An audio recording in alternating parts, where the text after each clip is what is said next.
Алтынсарин өзінің бар ғұмыры мен күш-қуатын қазақ халқының рухани ағартуына арнады.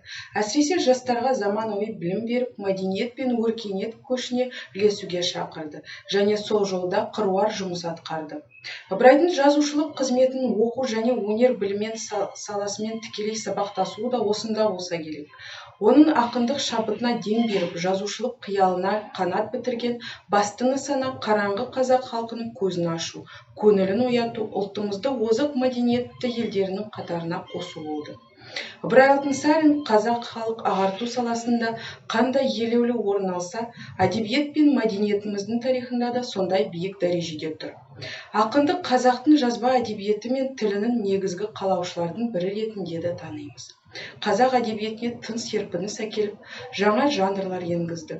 Оның терең ойлы шығармалары, мағыналы да тағылымды өлеңдері, қысқа да нұсқа әсерлі әңгімелері қай дәуірдің жастарына да нәр беріп сусын болары анық. Қазіргі ыбырайтанушылар Алтынсарин мектебі болмаса, Алаш қайраткерлері де болмас еді деген пікір айтады.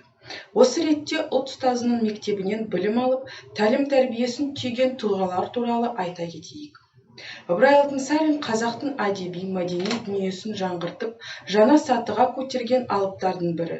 Қазақ даласында алғаш мектеп ашып, қаншама баланың көкірек көзін ашып, санасына рухани сілкініс әкелді. Олардың қатарында алаш зиялары да бар. Оларды ұлы мақсат міндеттер жолына итермеледі, әрі ұлтшыл, елшіл көзқарастарының қалыптасуына оң әсерін тигізді. Нақтылай айтқанда, Кубиев, Байтұрсынов, Дулатов, Омаров сынды басқа да көптеген алаш арыстары осы Ыбырай негізін қалаған мектепте білім алған екен. Ұлт ұстазы Ыбырай жасөспірімдерге: оқысаңдар балалар, шамнан шырақ жағылар, тілегенін алдынан іздемей-ақ табылар. Немесе өнер білім бар жұрттар тастан сарай салғызды деп, озық елдерді жастарға үлгі етті. Өз кезегінде Ыбырай мектебінде оқығандар да халықтың білім алу жолына үгіт-насихат жүргізіп, ұлт алдында ұлан-ғайыр қызмет қылды. Мәселен, ұлт ұраншысы атанған Мыржақып Дулатұлы оқушыларға жәрдем жамиғаты атты мақаласында жалғыз сүйеніш, жалғыз үміт оқуда, теңдікке жетсек те, жұрттығымызды сақтасақ та, дүниеден сыбағалы орнымызды алсақ та, бір ғана оқудың арқасында аламыз.